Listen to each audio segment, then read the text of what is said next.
ఫిబ్రవరి 21వ తారీఖున శ్రీమతి లతా గారి ఆధ్వర్యంలో గిరినార్ మహాయాత్ర వివరాల కోసం సంప్రదించండి. నమస్కారం అండి. సుమన్ టీవీకి స్వాగతం. నేను గీతాంజలి. మనతో పాటు ఉన్నారు భారతీయ శంకరపీఠం వ్యవస్థాపకులు, ప్రముఖ జ్యోతిష్యులు, ఆధ్యాత్మికవేత్త బ్రహ్మశ్రీ అన్నవరపు తిరుపతిమూర్తి అవధాని గురువుగారు. వారితో మాట్లాడదాం. గురుగారు నమస్కారం అండి. ఓం శ్రీ మహాగణాధిపతయే నమః. గురుగారు, భీష్మ ఏకాదశి ఆ రోజు విశిష్టత, అలాగే విధిగా అందరూ ఆచరించవలసింది ఏంటి తెలియచేయండి. ఏకాదశోద్భవేత్ లాభ ఆయుష్య విజయప్రదం అంటారు. ఏకాదశం అంటేనే 11. 11 అనేటువంటిది జ్యోతిష్య ప్రమాణంలో ఆ 11 ఏ గ్రహమున్నా ఏదున్నా లాభము ఆయుష్యు విజయము అనేటువంటిది మనం వెతుక్కుంటూ వస్తాయి అనేటువంటిది ఒకటి ఉంది. అలానే ఏకాదశి అనగా న్యూమరాలజీ ప్రకారంగా మనం తీసుకుంటే 1 1 2 అనేటువంటిది ధనస్థానం. అంటే కొన్ని అంటే ఏకాదశి వస్తే ఇలా చేయండి అనడానికి మూల కారణం ఏంటంటే ఆ 2 అందులో ఇమిడి ఉంటాయి. అవి రహస్యాలు కాబట్టి బయట పెట్టడానికి తొందరగా మేము ఇష్టపడం. ఒక్కొక్కరు ఒక్కొక్క రకంగా దాన్ని అన్వయించుకుంటూ ఉంటారని చెప్పి 1 1 2 అంటే ధనస్థానం. రెండోది 11 అనేటువంటిది లాభస్థానము, ఆయుష్యము, ప్రతి పని యందు విజయము, కార్యసిద్ధి అనేటువంటిది వెంటనే సత్క్రియా రూపంలో క్షిప్రకాలంలో మనం దర్శనం చేసుకోగలుగుతాం. అటువంటిది ఏకాదశి.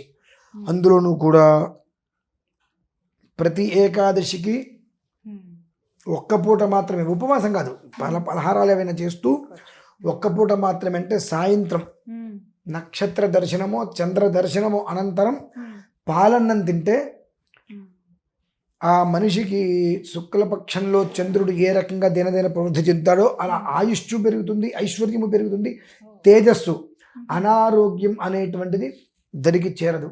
ఏకాదశికి అంత గొప్పది.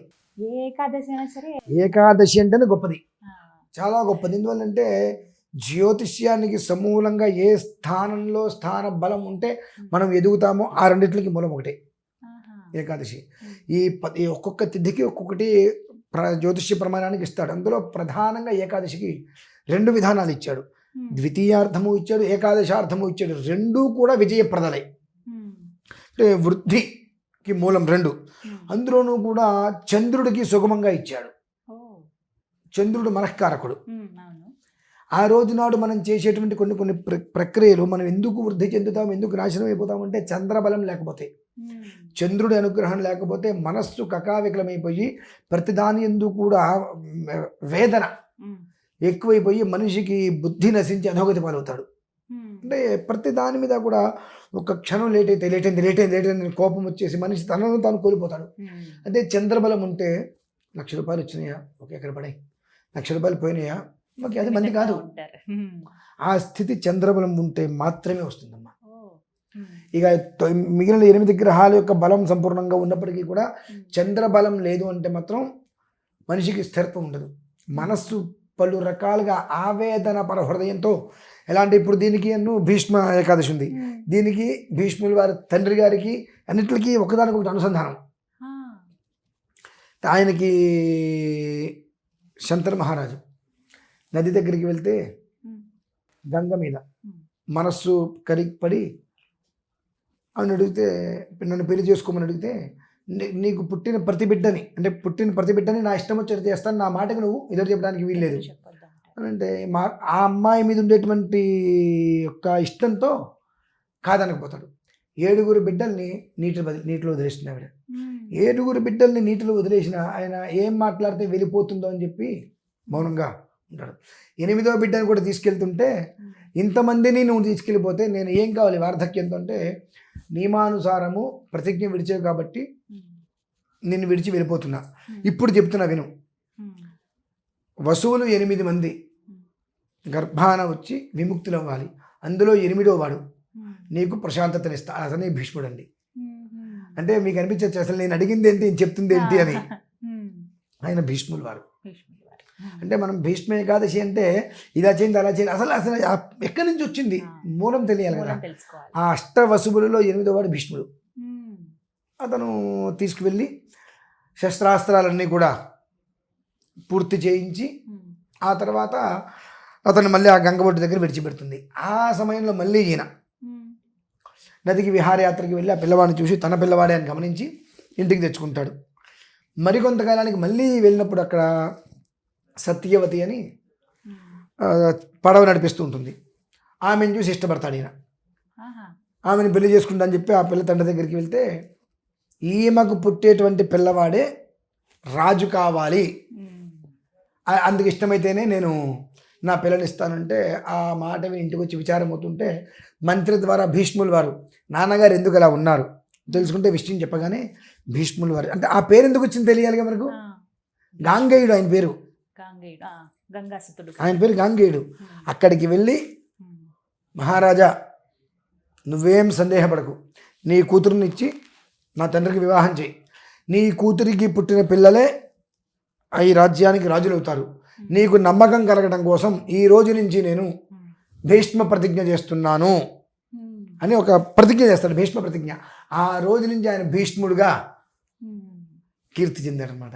అంటే భీష్మ ఏకాదశి అంటే ఏదో ఏకాదశికి ఇది చేసేసేయండి, ఇది పూర్తి చేసేస్తే ఈ ఫలితాలు వచ్చేస్తాయంట.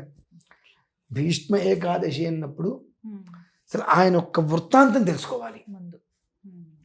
ధర్మం కోసం ఎంత కట్టుబడి ఉన్నాడు, చివరికి ఆ ధర్మమే ఆయన ప్రాణం తీసే పరిస్థితికి వచ్చింది. అయినా అంబిక అంబాలిక ముగ్గురిని కూడా తీసుకొచ్చినప్పుడు ఇద్దరిని వివాహం చేసుకుంటే మూడో ఆమెను నేను సాల్వా దేశపు రాజుకి నేను మనసు ఇచ్చి ఉన్నానంటే అక్కడికి పంపిస్తే ఆయన తిరస్కరిస్తే నన్ను నువ్వు పెళ్లి చేసుకుంటే నేను పెళ్లి చేసుకోను అని అంటే ఆ కోపంతో నీ మీద నేను ఎట్లా అయినా సరే ఇచ్చేయాలని చెప్పి ప్రతిజ్ఞతో అతని పతనం కోసం తపస్సుకి వెళ్ళిపోతుంది ఆవిడ. అలా ఎన్ని ఇబ్బందులు వచ్చినా ధర్మానికి కట్టుబడి ఉన్నాడు ఆయన. అదండి మనం తెలుసుకోవాల్సింది. ఈరోజు మనం ఏం చేశాము అనేటువంటిది ప్రధానం కాదు, అక్కడ ప్రధానం ఏంటి, భీష్మ చరిత్ర, భీష్ముల వారి యొక్క జననం ఏంటి, ఆ పేరు ఎలా వచ్చింది, దానికి కారణాలు ఏంటి, ఆ భీష్ముడు అనేటువంటి పేరు రావడానికి మూలం ఏంటి.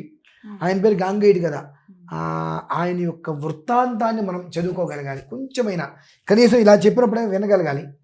విన్న తర్వాత సంధ్యా సమయంలో ప్రధానంగా ఏంటి, ఆయన కూర్చుంది అక్కడ ఉత్తరాయణ పుణ్యకాలం కోసం ఎదురు చూశాడు ఆయన. దేనికోసం అమ్మా? ఉత్తరాయణ పుణ్యకాలం కోసం ఎదురు చూశాడు కనుక ఆ విష్ణు సహస్రనామాన్ని చక్కగా సంధ్యా సమయంలో మనం పారాయణ చేసుకొని తులసిమాల ఆయనకు వేసి నమస్కారం చేసుకొని కాస్త నివేదన పెట్టడం.